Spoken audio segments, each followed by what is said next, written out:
இப்போ பிஸ்னஸ் ஓனர்ஸ்லாம் இருப்பாங்க. எனக்கு ரிசர்ச் பண்ணுறதுக்கு பெருசாக டைம் இல்லை, என் பிஸ்னஸே பெருசாக இருக்குது.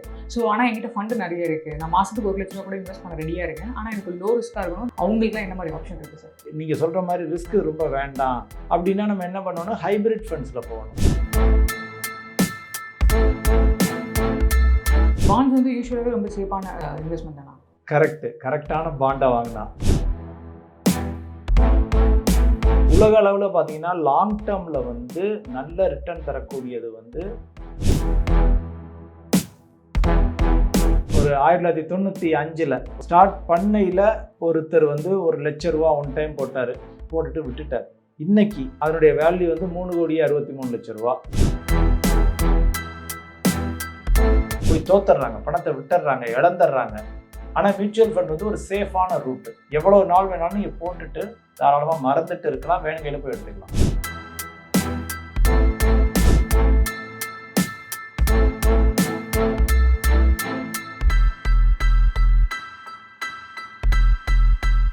ரெஃப்ளெக்ட் நேயர்களுக்கு வணக்கம். இன்னைக்கு நம்ம ஒரு எக்ஸ்பர்ட்டோட ஜாயின் பண்ணியிருக்கோம். Financial distributor Chockalingam Palaniappan sir அவர்கள். வணக்கம் சார். வணக்கம்.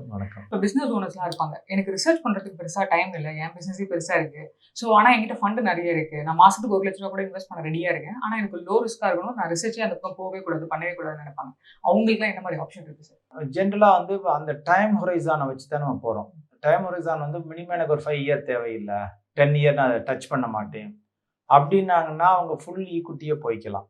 ஃபுல் ஈக்குட்டிங்கையில் it comes with risk, market risk ஏற்ற இறக்கம் இருக்கும். ஆனால் ரிட்டர்ன்ஸ் பிரமாதமாக இருக்கும். வேறஸ் இப்போ வந்து நான் இல்லை எனக்கு வந்து நீங்கள் சொல்கிற மாதிரி ரிஸ்க் ரொம்ப வேண்டாம் அப்படின்னா நம்ம என்ன பண்ணணும், ஹைப்ரிட் ஃபண்ட்ஸில் போகணும். ஹைப்ரிட் ஃபண்ட்ஸில் வந்து ஒரு 50% பாண்டில் போடுவாங்க, 50% மார்க்கெட்டில் போடுவாங்க. அப்படி இல்லைன்னா 80% பாண்டில், 20% மார்க்கெட்டில். இது மாதிரி காம்பினேஷன்ஸ்லாம் இருக்குது. அதுல எல்லாம் போட்டோம்னா ரிட்டர்ன் வந்து எனிவேர் பிட்வீன் ஒரு 9 to 10%, 11% அந்த ரேஞ்சில் கிடைக்கும். ஈக்குட்டியில், ஃபுல் ஈக்குட்டியில் போடையில் ரிட்டர்ன் வந்து ஒரு 12 to 15% கிடைக்கும். ஸோ அதை ஒரு 4-5% எக்ஸ்ட்ரா கிடைக்கும். ஸோ அதை எதை வச்சு நம்ம முடிவு பண்ணிக்கணும் அப்படின்னா, நான் அந்த 1,00,000 ரூபா மந்த்லி போடுறது வந்து எனக்கு வந்து ஒரு 10 வருஷத்துக்கு தேவையில்லை, நான் டச் பண்ண மாட்டேன், 8 வருஷம், 10 வருஷம், 12 வருஷம் இது மாதிரி லாங்கர் ஹொரைசானுக்கு எனக்கு தேவையில்லைன்னா ஃபுல் ஈக்குட்டியில் போய்க்கலாம். இல்லை எனக்கு ஒரு 3 வருஷத்துல தேவைப்படும், 4 வருஷத்துல தேவைப்படும் அப்படிங்கிறத வந்து இந்த ஹைப்ரிட் ஃபண்ட்ஸை சூஸ் பண்ணிக்கிறது பெட்டர். ஓகே. ஸோ நீங்கள் ஹைப்ரிட்னு சொல்லும்போது பாண்ட்ஸ் பற்றி சொன்னீங்க. பாண்ட்ஸ் வந்து யூஸ்வலாகவே ரொம்ப சேஃபான இன்வெஸ்ட்மெண்ட் தானா? கரெக்டான பாண்டை வாங்கினா அந்த மியூச்சுவல் ஃபண்ட்ஸ் வாங்கையில் தே ஆர் சேஃப் கம்பேரிட்டிவ்லி. ஏன்னா மியூச்சுவல் ஃபண்ட் வந்து ஒரு பாண்டை போய் வாங்குறது இல்லை, அவங்க வந்து ஒரு 50 நிறுவன பாண்டுகளை வாங்குறாங்க, கவர்மெண்ட் ஆஃப் இந்தியா பாண்டை வாங்குறாங்க, தமிழ்நாடு கவர்மெண்ட் பாண்டை வாங்குறாங்க. இது மாதிரி multiple state government, central government, top notch companies அவங்களுடைய பாண்டை தான் வாங்குறாங்க. அப்படிங்கையில் மியூச்சுவல் ஃபண்ட் வாங்கையில் சேஃப், நம்ம வாங்கையில் கேர்ஃபுல்லாக பார்த்து அனலைஸ் பண்ணி வாங்கிக்கணும். ஸோ என்னோட நெக்ஸ்ட் கொஸ்டின் என்னன்னா, என்கிட்ட பல்காக ஒரு அமௌண்ட் இருக்குது லேக்ஸில், 20 to 25 இயர்ஸ்க்கு எனக்கு அந்த அமௌண்ட்டே தேவையில்லை அப்படின்னு நினைக்கிறவங்க லேண்டா இல்லை கோல்டா இல்லை ஷேர் மார்க்கெட்டா எதில் இன்வெஸ்ட் பண்ணால் பெட்டராக இருக்கும்னு நினைக்கிறீங்க? ஒரு 4 விதமான அசெட் கிளாஸ் சொல்லியிருக்கீங்க. ஏன்னா பங்குச்சந்தை சார்ந்தது மியூச்சுவல் ஃபண்டாகவும் இருக்கலாம், பாண்டு, கோல்டு, லேண்டு, இது 4 இருக்குது. உலக அளவில் நம்ம எடுத்துக்கிட்டோம்னா இந்தியா மட்டும் இல்லை, ஃபர்கெட் அபவுட் இந்தியா, ஏன்னா ஷேர் மார்க்கெட் உலகமுறை இருக்குது. உலக அளவில் பார்த்தீங்கன்னா லாங் டேர்மில் வந்து நல்ல ரிட்டர்ன் தரக்கூடியது வந்து பங்குச்சந்தை சார்ந்த முதலீடுகள் தான். ப்ராப்பராக இன்வெஸ்ட்மெண்ட் பண்ணால், டிசிப்ளினோட பண்ணால், மியூச்சுவல் ஃபண்ட் ரூட்டில் போனால் பெஸ்ட் ரிட்டர்ன் கொடுக்கக்கூடியது ஈக்குட்டி தான், அதில் சந்தேகமே இல்லை. Maybe second best maybe land, third வந்து உங்களுக்கு கோல்டும் பாண்டும் முன்ன பின்ன வரும். சரி, இந்தியாவில் ஒரு எக்ஸாம்பிள் எடுத்துக்கோம். நான் ஒரு எக்ஸாஜரேட்டட் எக்ஸாம்பிளை சொல்கிறேன் மக்களுக்காக. ஒரு 1995 ஒரு 29 வருஷத்துக்கு முன்னால் ஸ்டார்ட் பண்ண ஒரு ஃபண்டு. ஸ்டார்ட் பண்ணையில் ஒருத்தர் வந்து 1,00,000 ரூபா ஒன் டைம் போட்டுட்டு விட்டுட்டார். இன்னைக்கு ஆஸ் வி ஸ்பீக் அதனுடைய வேல்யூ வந்து 3,63,00,000 ரூபா. So 363 times. அதே சமயத்தில் இப்போ எங்கள் ஆஃபீஸ் இருக்குது ராஜா அண்ணாமலைபுரத்தில். ராஜா அண்ணாமலைபுரத்தில் 1995 ஒருத்தர் ஒரு கிரவுண்டு வாங்கியிருந்தாருன்னா, அது வந்து அன்னைக்கு 1,00,000 ரூபா போட்டிருந்தாருன்னா, அன்னைக்கு கிரவுண்டு 25 லட்சம் ரூபா இந்த ஏரியாவில், இன்னைக்கு வந்து கிரவுண்டு ஒரு 7 கோடி ரூபா. ஸோ கிட்டத்தட்ட 28 டைம்ஸ் மல்டிப்ளை ஆயிருக்கு. நல்ல ரிட்டர்னா? அத கம்பேர் பண்ணக்குள்ள இது ஓகே. இல்ல ஜெனரல் நல்ல ரிட்டர்ன். பட் ஆனா அங்க நம்ம 363 அது டைம்ஸ் பிரம்மாண்டமா சொல்றோம். இருக்கு. 363 டைம்ஸ் சொல்றோம். ஒரு எக்ஸாஜரேட் எக்ஸாம்பிள் தான் நான் காமிக்கிறேன். பட் ஆனா அதே 3,63,00,000க்கு பதிலா நிறைய ஃபண்டுகள் 2 கோடி கொடுத்திருக்கு. 1.5 கோடி கொடுத்திருக்கு. 2.5 கோடி கொடுத்திருக்கு. நிறைய ஃபண்ட் இந்த பீரியட்ல, இந்த 29 வருஷம் பீரியட்ல. இப்ப இதே சேம் டயத்துல கோல்டு எவ்வளவு கொடுத்திருக்குன்னு பார்ப்போம்.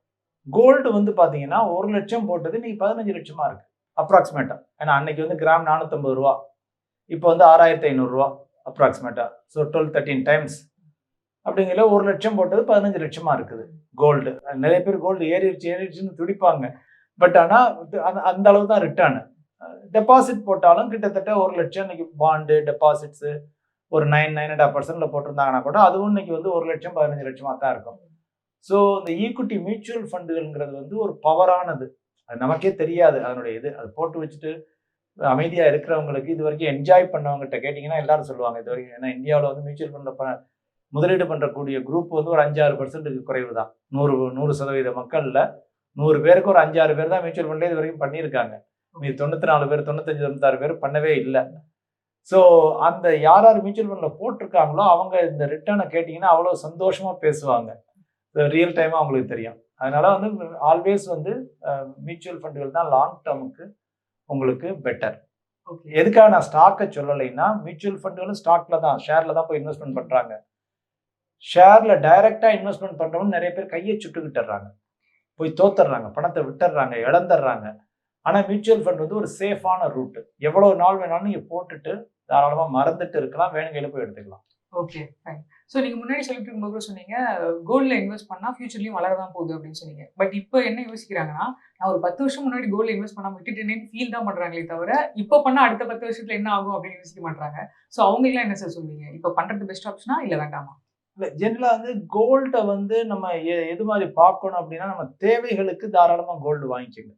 ஜெனரலா நான் கையில போட்டுக்கிறதுக்கு, கழுத்துல போட்டுக்கிறதுக்கு வேணும், குழந்தையினுடைய மேரேஜுக்கு, ஃபங்க்ஷனுக்கு, அதெல்லாம் இன்றியமையாது. இந்தியாவில் கம்பல்சரியா நம்ம கலாச்சாரத்தோட கலந்து இருக்குது. அதுக்கெல்லாம் வாங்கிக்கோங்க, நோ இஷ்யூஸ். இன்வெஸ்ட்மெண்ட்னு வரையில நீங்க ஒரு 100 ரூபா வச்சிருந்தீங்கன்னா அதுல 5 ரூபா அல்லது 10 ரூபா கோல்ட்ல இன்வெஸ்ட்மெண்ட் பண்ணிக்கோங்க. அது மோர் தேன் எனஃப். மிச்சத்தை வந்து பாண்ட்லையும் ஒரு ஒரு போர்ஷனை மேபி ஒரு 20-30% பாண்டு, மீதி 50-60% பங்கு சார்ந்த முதலீடுகள்லையும் வச்சுக்கிறதா பெட்டரு. கோல்டுல பண்ணையிலையும் அதை போய் முதலீடுன்னு போகையில் தங்க பிஸ்கட் அப்படி இப்படி வாங்காம சாவரின் கோல்டு பாண்ட்ஸ் இருக்கு, கவர்மெண்ட் ஆஃப் இந்தியா தரக்கூடியது. அதுக்கு டேக்ஸ் எல்லாம் இல்லை, அதனுடைய லாபத்துக்கு டேக்ஸ் எல்லாம் இல்லை, ரொம்ப பாதுகாப்பானதும் கூட. ஸோ அதனால முதலீடு கோல்டுல முதலீடு பண்ணோம்னா சாவரின் கோல்டு பாண்ட்ஸ்ல பண்ணிட்டு போகலாம். ஸோ உங்களோட லாஸ்ட் வீடியோ நம்ம டெலிகாஸ்ட் பண்ணதுக்கு அப்புறம் நம்மளுக்கு அதில் ஒரு கமெண்ட் வந்திருக்கு. அதில் என்ன கேட்டிருக்காங்கன்னா, லாங் டேர்ம்ல இன்வெஸ்ட்மெண்ட் பிளானிங்ல மியூச்சுவல் ஃபண்ட்ஸ்ல பண்ணும்போது டிஸ்ட்ரிபியூட்டர்ஸ்க்கு எவ்வளவு பர்சன்டேஜ் கமிஷன் இருக்கும் அப்படின்னு கேட்டிருக்காங்க ஒரு ஆடியன்ஸ். இது டிஸ்ட்ரிபியூட்டருக்கு வந்து எல்லா தொழிலையும் லாபங்கள் இருக்கு. எல்லாரும் லாபம் இல்லாமல் யாரும் தொழில் பண்றது இல்லை. ஸோ டிஸ்ட்ரிபியூட்டருக்கு வந்து டிபெண்டிங் ஆன் த ஃபண்டு, ஏன்னா இப்போ வெவ்வேறு ஃபண்ட் இருக்குது. நம்ம லிக்விட் ஃபண்டுன்னு சொல்கிறோம். லிக்விட் ஃபண்ட் வந்து 5 காசு கிடைக்கும், அதாவது 100 ரூபாய்க்கு 5 காசுங்கிற மாதிரி. So 0.05% commission, distributor commission. அதே இது ஒரு ஈக்விட்டி ஃபண்டுகள் வந்தீங்கன்னா ஒரு 1% கிடைக்கும். 1% ஜிஎஸ்டி 18% தூக்கிடுங்க, 0.82% டிஸ்ட்ரிபியூட்டருக்கு கிடைக்கும். அப்ராக்சிமேட்டா சொல்றேன். ஸோ இதுதான் டிஸ்ட்ரிபியூட்டருக்கு கிடைக்கக்கூடிய கமிஷன். ஃபினான்ஷியல் ப்ராடக்ட்ஸ்ல இருக்கிற ப்ராடக்ட்ல one of the lowest commission உள்ளது வந்து மியூச்சுவல் ஃபண்ட் ப்ராடக்ட். அண்ட் எல்லா டிஸ்ட்ரிபியூட்டருமே தங்களுக்கு எவ்வளவு கமிஷன் கிடைக்குதுங்கிறதையும் டிஸ்க்ளோஸ் பண்ணணும். அவங்க வெப்சைட்ல பாத்தீங்கன்னா எங்களுக்கு எவ்வளவு கிடைக்குதுன்னு போட்டிருப்பாங்க. இது தவிரவும் ஒவ்வொரு டிஸ்ட்ரிபியூட்டருக்கும் டோட்டலா எவ்வளவு கமிஷன் கிடைச்சு அப்படிங்கிறதையும் பப்ளிஷ் பண்றாங்க. ஸோ வேற தொழில போய் நீங்க இது மாதிரி டிரான்ஸ்பரன்சி பார்க்க முடியாது. இந்த தொழில வந்து இட் இஸ் அது எகைன் இந்த கமிஷன் வந்து ரெகுலேட்டட் பை செபி. நினைச்சபடி ஃபண்ட் ஹவுஸ் சார்ஜ் பண்ணிக்க முடியாது, நினைச்சபடி கமிஷன் டிஸ்ட்ரிபியூட்டர் கொடுக்க முடியாது. எல்லாமே வரையறைக்கு உட்பட்டது. மொத்தமா ஈக்விட்டி ஃபண்டுகளுக்கு பார்த்தீங்கன்னா மியூச்சுவல் ஃபண்ட் ஹவுஸ் அவங்க ரன் பண்றதுக்கு அவங்களுடைய செலவினங்கள், அவங்களுடைய லாபம், டிஸ்ட்ரிபியூட்டர் கமிஷன் கொடுக்கறது எல்லாம் சேர்த்து அப்ராக்சிமேட்டா எனிவேர் பிட்வீன் ஒரு 1.3-1.4%லேருந்து 2.1-2.2% வரைக்கும் எல்லாம் சேர்த்து எல்லாமே டோட்டல் எக்ஸ்பென்ஸ். பட் மக்கள் பார்க்கறது என்ன பார்க்கணும்னா, இந்த எக்ஸ்பென்ஸ் வந்து எப்படி இருக்க போகுது, எனக்கு அதுல என்ன லாபம் ம். அப்படிங்கறத தான் மக்கள் பார்க்கணும். ஏன்னா இந்த எக்ஸ்பென்ஸ் எல்லாம் கவர்மெண்ட் ரெகுலேட் பண்ணுது. ஸோ அதனால அவங்க பயப்பட வேண்டிய தேவையில்லை. நான் இதுல போடுறதுனால அவங்க எப்படி அவங்களுடைய பார்வை எப்படி இருக்கும்னா, நான் டெபாசிட்ல 7% போடுறது பெட்டரா 5 வருஷத்துக்கு தேவைப்படாத பணத்தை, இல்ல மியூச்சுவல் ஃபண்ட்ல போடுறது பெஸ்ட்டா? அங்க 7% கிடைக்குது, இங்க எனக்கு ஒரு 12% கிடைக்க வாய்ப்பு இருக்கிறது. லாங் டேர்ம்ல இன்னும் நல்லா கிடைக்கும். இங்க டெபாசிட்ல 30% டாக்ஸ் கட்டணும், நான் இங்க 10% டாக்ஸ் கட்டினா போதும். ஸோ மக்கள் திங்க் பண்றது வந்து அந்த ஆங்கிள் அவங்க யோசிக்கணும். என்னுடைய செல்வத்தை வளர்க்கிறதுக்கு, வெல்த்தை வளர்க்கிறதுக்கு இது எந்த அளவு துணை புரியும் அப்படிங்கிறது. ஏன்னா பேங்க்ல கூட ஒரு எக்ஸாம்பிளுக்கு நீங்க 7% டெபாசிட் கொடுக்குறீங்க. அவங்க வாங்கி 9% 8-9% ஹவுசிங் லோன் கொடுக்குறாங்க. லோனு பர்சனல் லோன் வந்து 12-15% கொடுக்குறாங்க வங்கிகள். கிரெடிட் கார்டு லோன் 24% கொடுக்குறாங்க. ஸோ ஐயோ நானே நேரம் போய் நான் இன்னொரு ஆளுக்கு கடன் கொடுத்து இந்த 24% சம்பாதிக்கிறேன் அப்படின்னு நினைச்சாங்கன்னா அது அவ்வளவு சுலபமான காரியம் இல்லை. ஸோ அந்த ஆங்கிள் தான் மக்கள் வந்து யோசிக்கணும். ஸோ அனதர் வியூவரோட comment, ICICI Prudential blue chip பத்தி சொல்லுங்க சார். ஐசிஐசிஐ ப்ரூடென்ஷியல் ப்ளூ சிப் ஃபண்டுங்கிறது வந்து டாப் 100 நிறுவனங்கள்ல முதலீடு செய்யக்கூடிய ஃபண்டு. இந்தியாவில் உள்ள டாப் 100 நிறுவனங்கள் அதுல முதலீடு செய்யக்கூடிய ஃபண்டு. அது ஒரு நல்ல ஃபண்டு. அதாவது எனக்கு கொஞ்சம் கன்சர்வேட்டிவா, ஈக்குட்டிக்குள்ளேயே கொஞ்சம் கன்சர்வேட்டிவா சேஃபா முதலீடு வேணும் அப்படின்னு நினைக்கிறவங்களுக்கு ப்ளூ சிப் ஃபண்ட்ஸ் வந்து நல்ல ஃபண்டுகள். அல்லது லார்ஜ் கேப்னு சொல்லுவோம். அந்த கேட்டகரி வந்து லார்ஜ் கேப்னு சொல்லுவோம். ஸோ அதில் ஐசிசி ப்ளூ சிப் கடந்த காலங்களில் நல்லாவே வருமானத்தை கொடுத்துருக்கு. இன்னைக்கு as we see interest rate கொஞ்சம் ரிடக்ஷன் ஆச்சுன்னா இந்த லார்ஜ் கேப் ஃபண்ட்ஸ் எல்லாம் நல்லா கொஞ்சம் கெயின் ஆகும். ஜென்ரலாக இன்ட்ரெஸ்ட் ரேட் ரிடக்ஷன் எப்போ நடக்க போகுது, அடுத்த 3 மாசத்துலயோ 6 மாசத்துலயோ நடக்க போகுது. அப்படி நடக்கையில் இந்த லார்ஜ் கேப் ஃபண்ட் எல்லாம் கொஞ்சம் நல்ல வருமானத்தை நல்லா தரும். அதனால எனக்கு இருக்கிறதுக்குள்ள கொஞ்சம் கன்சர்வேட்டிவான ஈக்விட்டி ஃபண்ட் வேணும்னா இந்த ப்ளூ சிப் ஃபண்ட்ஸ் வந்து நல்ல ஃபண்ட். ஓகே. பொதுவா இந்த இன்ட்ரெஸ்ட் வந்து எந்த இயர்லி ஒன்ஸா, எந்த டைம்லி ஒன்ஸ் வந்துட்டு சேஞ்சஸ் கொடுக்கும்? நம்மளுடைய ரிசர்வ் பேங்க் ஆஃப் இந்தியா வந்து இப்போ கூட நடந்துச்சு. அவங்களுடைய மானிட்டரி கமிட்டி மீட்டிங் நடக்கும். ஸோ அந்த கமிட்டி மீட்டிங்ல வந்து அவங்க டிசைட் பண்றாங்க. அது வருஷத்துக்கு பல முறை மீட் பண்றாங்க.